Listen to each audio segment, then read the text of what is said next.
Hey y'all, so I want to talk a little bit about purity culture because when I see people talk about it, it makes me so upset. And let me explain. I was abstinent for 12 years before I got married. I was not perfect. I made a lot of mistakes, and I want to do a video on the mistakes I made. Over the course of the years, I've seen so many people make videos about how purity culture caused them to turn away from God, how purity culture actually pushed them to be more promiscuous instead of serving God.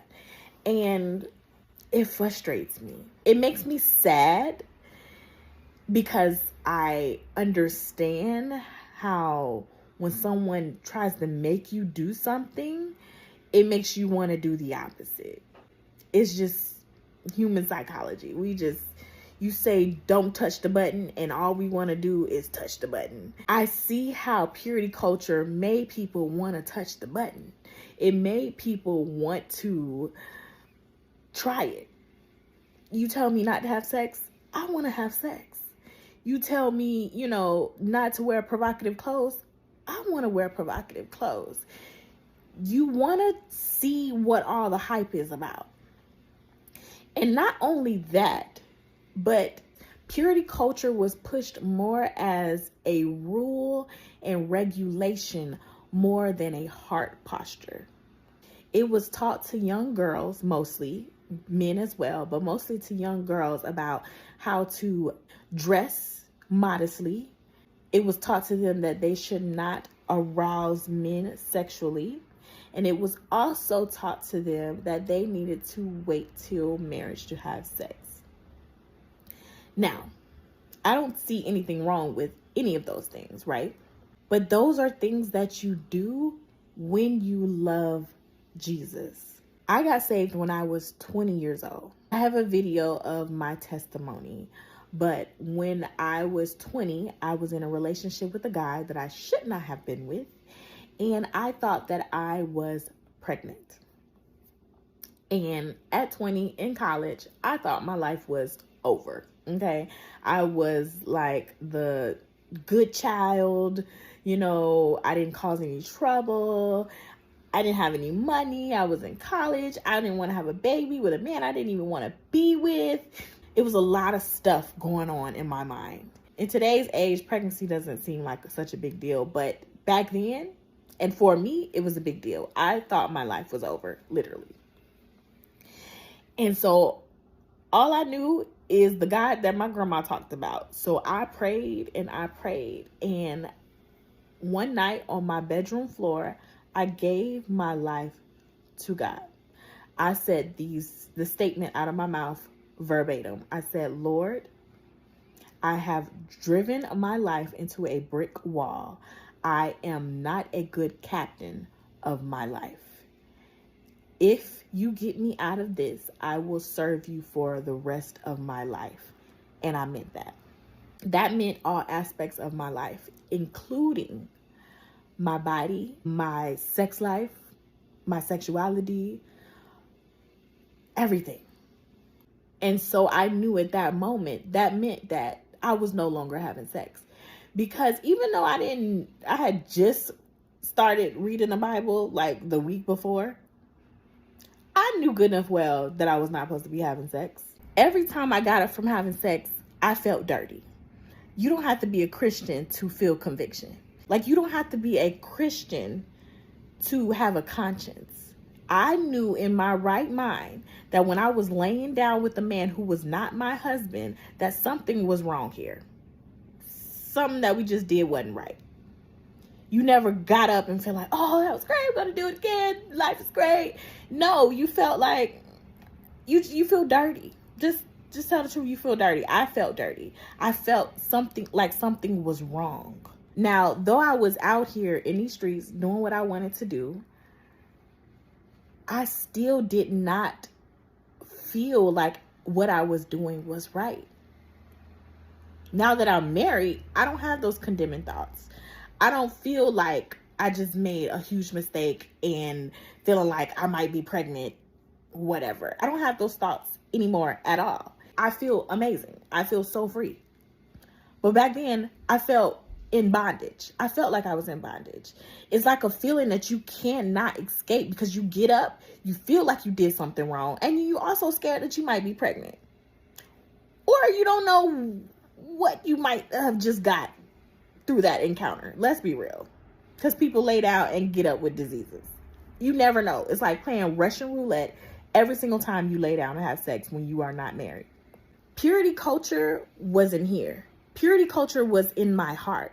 I didn't know nothing about purity culture because I didn't grow up in the church. I didn't know anything about it. I don't care nothing about no culture, whatever, movement, whatever. Nobody told me that I needed to dress a certain way and that my skirt needed to be, no less than 3 inches from my knee. Nobody told me that I don't need to rock my hips back and forth in a certain way so a man don't get aroused and want to have sex with me. Nobody told me that I needed to wait until marriage to have sex. Nobody told me that. I told myself that because my heart was in a position that everything I did, everything that I wore, everything that I said, every person I was around was pleasing unto God. This was purity culture. It was right up in here, okay? It was all up in here. I was my own culture because it was just me and God. It was just us two. In my room for years, it was just us two. Then I started meeting Christian friends. I started getting a part of a church. That came down the line. Purity is a heart position when you want to love your Father and be pleasing to your Father.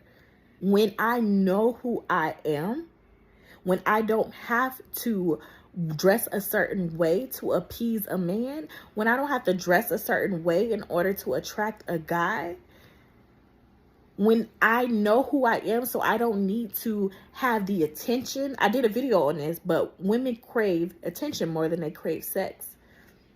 So it's not always about the woman going out there and getting men because she wants, to get a release, a sexual release. No, she wants attention from men. Because I had given my life to God, I was getting the attention from a man, the greatest man of all times. I was affirmed in myself and I didn't need, 5 dudes blowing up my phone telling me they love me and how beautiful I am and they want to take me out to dinner. That didn't woo me anymore. Because I knew who I was. Purity culture is in here. I had enough sense in my right mind to obey my Father. And when I felt like something was off because it was a relationship with me and him, I knew I should probably take that off. When I went and got dressed and it was a dress or a shirt or a skirt that was too short, I would feel a little off. I'd be like, maybe I shouldn't wear this. I'm like, what you think about this, God? And it wasn't a big deal to take it off because I had other clothes in my closet. I knew that it was getting dark outside and it was getting late and I probably shouldn't be here alone with this man who I find extremely attractive and he finds me extremely attractive. I should probably go on home. When he scooted a little too close and he laughed and put his hand on my thigh, I should probably tell him, no, I don't like that, move his hand. Or I should probably say, it's about time I get on out of here. I had enough common sense and wherewithal and understanding of conviction that when something is not right, I make a change. No rules or policies or procedures or culture is going to get me to be disobedient to my Father. If purity is not already in your heart, then you're just carrying on a facade and a front. And what I talked about in my video on TikTok is that people say that purity culture made them fall away from the church because it was pushed down their throat from their pastor or from elders or from whatever conferences and whatever stuff was in place about purity culture. And my question is, was the church your God? Was that conference your God? Was the elder your God? Was the culture your God? Or was God your God? Meaning no person, no culture, no policy, no procedure, no movement is going to get me to run away from my Father. A lot of people also talk about how church hurt made them not serve God anymore. That is because the church was your God. So when your pastor fell, you fell. When they talked bad about you and backstabbed you, it's as if God backstabbed you when God didn't do that. It's about the culture of your heart.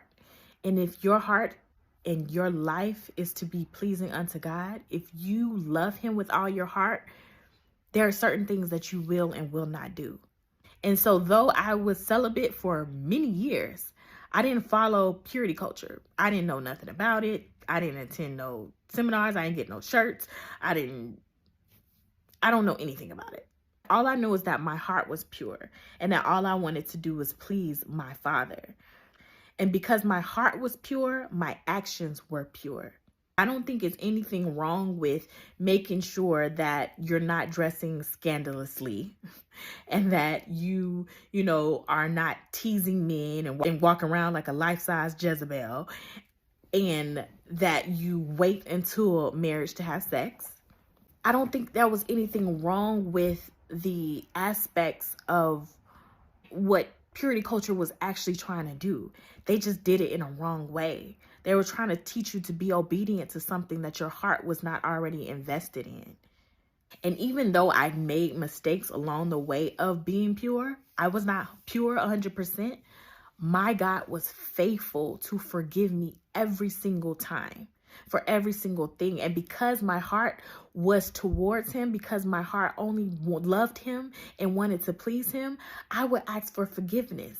And I would say, hey, God, what should I do so that I don't keep doing this? What's wrong with me? And I would realize that, I haven't been reading my Bible in a couple of months. I don't pray anymore. So I've been growing away from you. Thus, I'm not as convicted anymore when I do things. And I'm hanging out with somebody that I should not be hanging around with. And all these things are at play, which have made me run away from you in a sense. That's why it hasn't really bothered me that I haven't been living completely pure. Let me get it together. Let me start reading my Bible. Let me stop hanging around with that person. Let me start praying again. Maybe I need to do a fast because I need to get back on the straight and narrow immediately. And he forgave me. If you made purity culture your God, or if you know anybody who has made purity culture their God, I encourage you to send them this video and share it with them, because I believe the culture did do a disservice to a lot of people. But ultimately, I just pray that they would realize that it wasn't God pushing down their throats. I'm sorry for the discouragement that it brought towards you when you felt like it was a Christian culture trying to control you. But I believe that ultimately it's about your relationship with God and doing all that you can to live a life pleasing to him. And that includes being pure with your mind, your heart, and your body.